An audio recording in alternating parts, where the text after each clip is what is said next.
Hello everyone, this is fourth video of first chapter. In this video, we'll discuss the concept of subscriptions. It is the amount paid by the member periodically so that their membership remains alive. It's a source of income of not-for-profit organization. तो subscription जो है वो not for profit organisation का main income source है. Subscription received, whether it is for current year, previous year, or next period, is shown in the debit side of receipt and payment account. Subscription किसी भी तरह का हो, whether it is related to previous year, current year और next year, ये सारी की सारी अमाउंट जो भी रिसीव होती है as subscription, it will be written on the receipt side of receipt and payment account. Subscriptions relating to current year, whether received or not, are shown in the credit side of the income and expenditure account.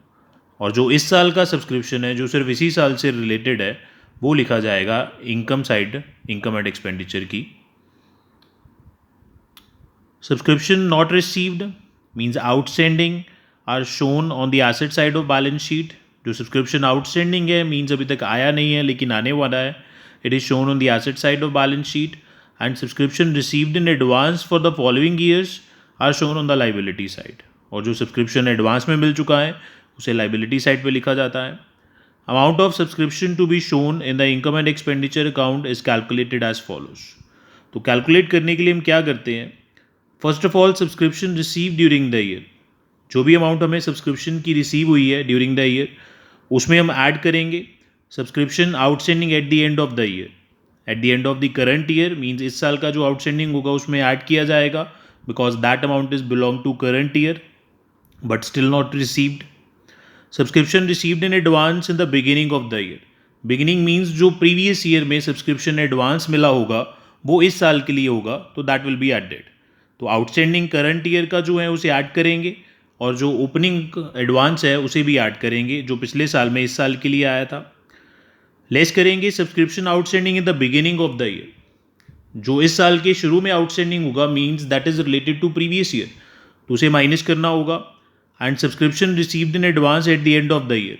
जो current year में हमारे पास advance में आया है that is related to the next year तो उसे हमें माइनस करना पड़ेगा. Let's discuss some questions.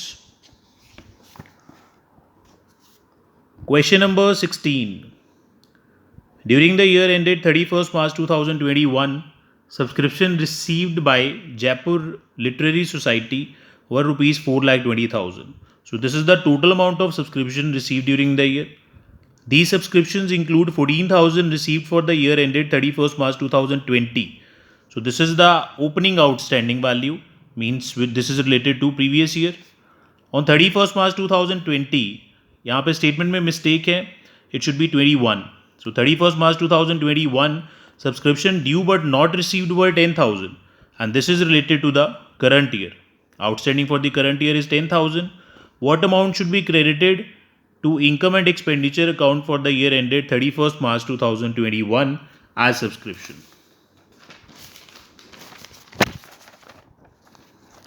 So first of all, we'll write subscription received during the year 4,20,000 rupees.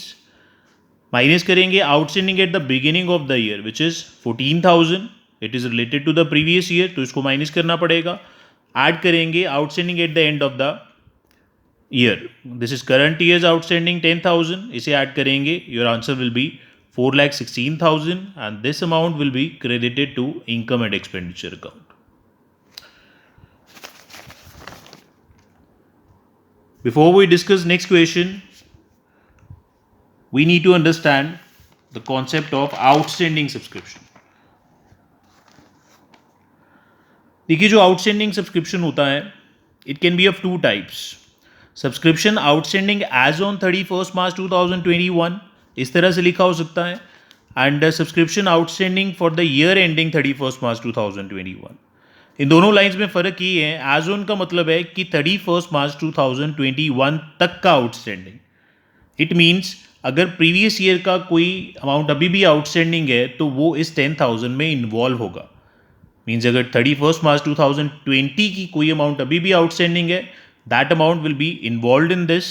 And subscription outstanding for the year ending 31st March 2021 means this 10,000 is related to only this year which is ending on 31 March 2021। तो अगर पिछले साल का कोई outstanding अभी भी पड़ा हुआ है वो इस 10,000 में इन्वॉल्व नहीं है। Let us discuss an example. Subscription receive during the year, suppose subscription receive during the year is rupees 2 lakh. Subscription outstanding as on 31st March 2020 is 15,000 and 21 is 10,000। यानी कि जो ओपनिंग आउटस्टैंडिंग था वो 15 था टोटल, और जो क्लोजिंग आउटस्टैंडिंग है 31 March 2021 तक का वो 10,000 है। Subscription receive during the year includes rupees 10,000 for the year 31 March 2020।